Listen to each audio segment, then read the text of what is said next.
Well, hello everybody, and welcome back to G Bear's Homesteading the Desert. On let's see, this is the 12th of November, or is it the 13th? Anyway, it's Monday. You'll see it in the title, and it is 2018. You're looking at a bag over my Roma tomato plant because weather report says it's going to get down to 27 tonight. So I'm going to bag all my tomato plants for the night and hope that holds them. You can see them that they're wilting a little bit here because of the cold, and I lost a few leaves on there. So I will bag this whole thing since these are all sensitive plants in here, except for the cilantro. That doesn't mind the cold too much, but a frost might kill it.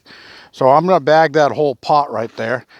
And then I've got some more bags in the bucket over here. And I'm going to put one over those two tomato plants, one on that tomato plant, and one on that tomato plant, so that they're all protected for the cold night ahead here. Everything else should survive without a problem. All right. One of the things I wanted to show you was I took yesterday off, as I said, and I took a ride up to my neighbor's house for the first time, and he showed me around his place like I showed him around my place when he came down here. So he's having some issues with his chickens, and I gave him some information on that, so we'll let it go with that. All right, you're looking at my meter here, and while I was up at my neighbor's place, I noticed he had a pine tree, and as you remember, I'm having a problem with high alkaline soil here running at 9.0. So I gathered up some of the pine needles from around the bottom of the tree, the dried pine needles, and I got them in a bucket that he gave me here, or loaned me, and I added some water to them. And if you're wondering what that's all about, well, what I'm doing is I'm making a tea, and that tea will be very acidic because of the pine needles. So I got my probe right here, and you can see where we're sitting right now at normal, and I'm going to stick the probe down inside of here and stir it around a little bit. And well, there it goes. It's starting to drop now. So it'll drop down, if I leave it in here, it'll drop down to 5.5. That's what I took a reading as a little while ago. So with the 5.5 water, I will water the soil over there that has a 9.0 pH. And I'll try to bring that pH down a little at a time. This stuff doesn't happen overnight, so don't expect immediate results when you do that. It could take up to a month before I get that soil down to ready to accept plants. But I've got to work at it, so every day I'm doing something. All right, down in here, I have the 3-way test kit for a swimming pool or jacuzzi, and it measures chlorine, bromine, and pH. What I'm interested in is pH, and the pH is the red side. So what I would do is fill that little red tube up with water, and this is for testing water, not testing soil. So I fill that little tube up with water, and I put 1 drop of the red solution in there and invert it a few times to mix it up, and then let it sit for about 2 minutes, and then read it on the scale as to what color match it is. And when I did that earlier, this water in this tank here was up at about 7, almost 8 pH on that water. So that is too high for what I want. So I'm going to have to lower the pH in there by raising the acidity. And what I did that with is right here, 5% vinegar. So the vinegar is acidic, and that will drop the pH in my water. You got to be careful not to add too much. And just white vinegar, that's all you want to put in there. I put some in and I watered all of these buckets, and that'll help bring it down a little bit. And then once I get the tea made here, I'll add some tea to it and drop it down a little bit more, and so forth and so on. All right, so here's what you've been waiting for. I couldn't do this all on camera all at the same time. So what I did was I brought my cloud potatoes out here. I set up my screen here and I dumped it out, and I've got it laying here. And you can see I've got some little ones in here with roots growing out. I got some good, pretty good sized ones in here. I got some here with a plant growing off of it, so I'll get that back into soil. Here's another one right here. There's another one. There's another one. There's another one. I think that's the whole area. So, got 1, 2, 3, 4, 5. Oh, there's one. 6.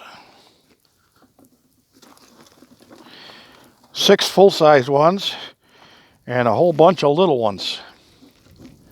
And the little ones are seed potatoes. Those will go back in and I'll allow them to grow. But what I'm going to do is I'm not going to do the bucket like that anymore. What I did today was I made this system up right here.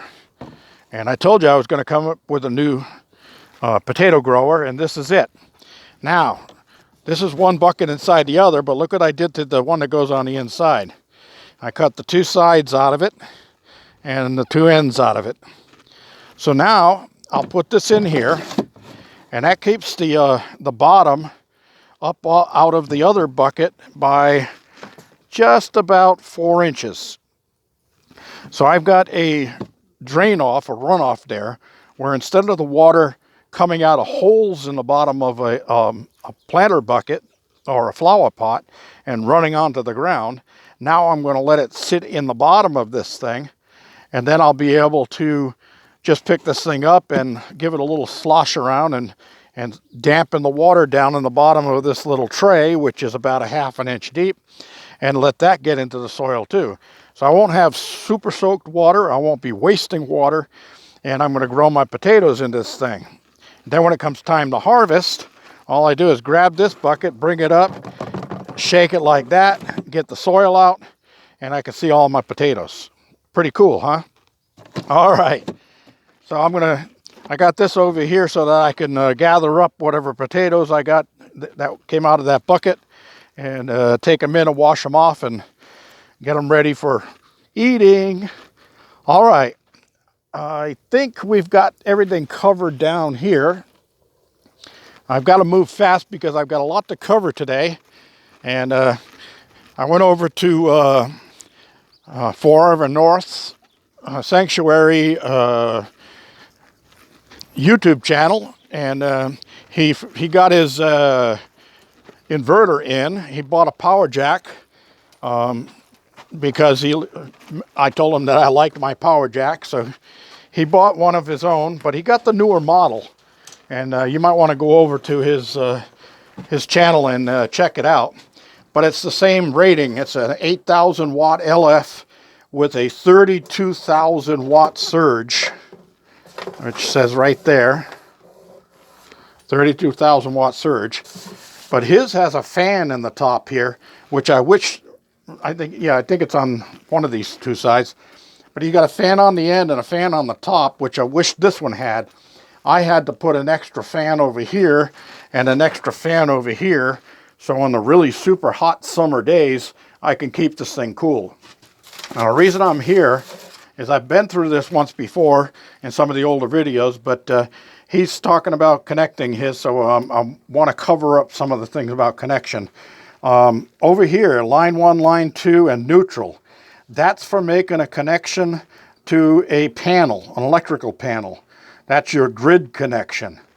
So you're going to put line 1 on one of the bus bars inside the panel, line 2 on the other bus bar inside the panel, and then neutral goes to the neutral bar. That's the isolated neutral bar inside of the electrical panel. And then you also have down on the bottom, I think mine's on the other side, there's also a chassis ground where you've got to connect the chassis ground. And then on this side, you got 2 positives and 2 negatives. And the way I did it was I connected the batteries to the upper ones, which is line 1 coming out of the other side here. But I put jumpers down to line 2 so that I'm feeding the whole system and I'm not working just half of it to run my whole cabin. All right, so if you want to just use it temporarily to run some 120 volt appliances without tying it into a panel right away, what you have to do is make up a little thing like I did here. I've got a little piece of number 12 extension cord, goes into a 4x4 box, and then I put 2 receptacles on there. So now I got 4 plug-ins instead of just 1 that the machine comes with. So I can plug 4 items in now, like a refrigerator, a toaster, a clock, whatever. And that makes it easier than having to run a panel right away. Because if you're starting a homestead, you're going to find that there's a heck of a lot to do, and you want to do a little bit at each time. Okay, the power save here. I never use power save. That shuts the system off intermittently. If you have a low battery bank, you might want to use that. The fuse, of course, is only changed when it blows. The AC input down in here, that's only used, that's for an extension cord to plug in. You only use that when you actually have grid electricity. So if you got wires coming in on telephone poles, you can plug one of your units into that, and what that will do is it'll turn this into a battery charger. So when there's no sun hitting your solar panels, this thing will keep your batteries charged. But that's kind of redundant because you're pulling electricity off the grid to feed a battery charger to charge the batteries that you're using to run off grid. So just forget about that. You don't need the thing. These other connections down here, in an off-grid situation, you won't be using those either. So just forget about those. Don't make it more complicated than it is. Now you can see I used 2 reds, 2 whites for the neutral, and 2 blacks for line 2. And these are number 6 wires, stranded wires. And there's room to fit 2 of them in each connection. So I did that because I want no voltage drop between my transformer and my electrical panel, which is right here on the inside of the wall, inside the cabin. I want the most power going through there as I can. And I've got my big heavy-duty wires. That's 2-aught coming from the batteries. And of course, I said this once before, the negative on the first battery comes down and goes over there, and the positive on the last battery in the run comes up to here. So the reason that this is a little bit long is because I'm going to be eventually put 4 more batteries down there to complete my battery bank. And then I will have plenty to run all my power tools inside of my workshop when I'm firing up the milling machine and a lathe and all that kind of stuff. I want to have enough power to do all of that. All right, we've covered that. I hope that answers some questions for you, Mr. North. And if there's any other questions, don't forget to leave them in the comment section below. And I will try to answer whatever I can. All right, very quickly, we're going to head inside here. We're at 14 minutes. My plants out here are doing real nice. And I'm going to show you over here. I've got a few more sprouts here. The beets have sprouted here. This onion seed has sprouted there. The Swiss chard has sprouted there. This lettuce has sprouted there. So I got a lot of seeds sprouting now, and this is 4 days into it. So yeah, today is the 12th. It's 11/8 on here. And then I forget which one's down here. I saw some down here that right there. It's got a little white piece coming out of it. So that one also has a little white piece coming out of it. So they're starting to sprout. Now look at my radishes. I've already got greenery on these things in 4 days. So you can see they're all sprouted except these two. There's only one of the two that has a small sprout coming out of it. So pretty soon I'll be reaching in, and I will just tear off the pieces of paper around the seeds that are sprouted, and I'll get those into soil pots so I can get those growing. Sometimes I use the expandable peat pots to let them get strong before I put them actually into soil. But the other thing is, this is a soil tester, and this is by Rappy Test. And I go online to buy this stuff. I did post that once before. I will leave that information in the comment section below this video. The website that you go to buy this type of equipment. And this is the pH test for soil. And you see right here it says fill with soil to this line. So it's a 5-to-1 ratio when you're doing soil. So you have soil there and then fill the rest with, I like using distilled water to get a real accurate test, because that means the water won't have anything in it. So I fill the rest there at 5-to-1 with water, and then I'm going to let it sit even overnight, 24 hours, until it mingles. And then I will take some of that water to do the test.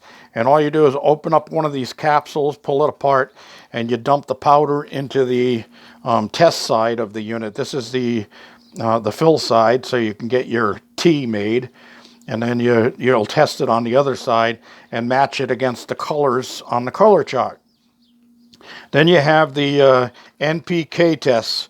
So this will tell you if your soil is high in nitrogen or low in phosphorus or high or low in potash.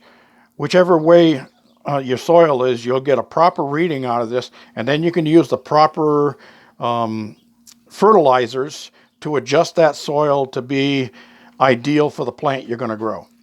All right, I wanted to cover that.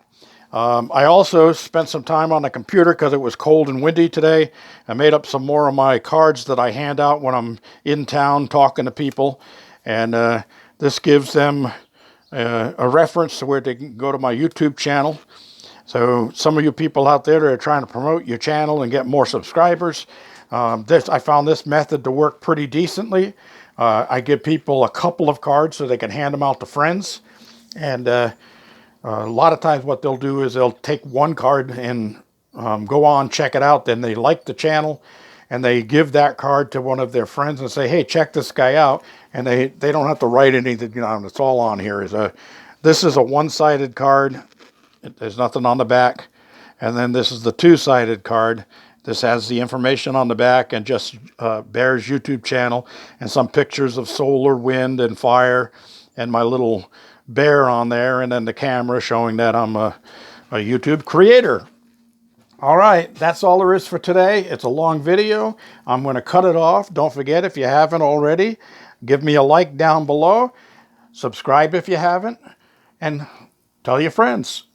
G Bear signing off.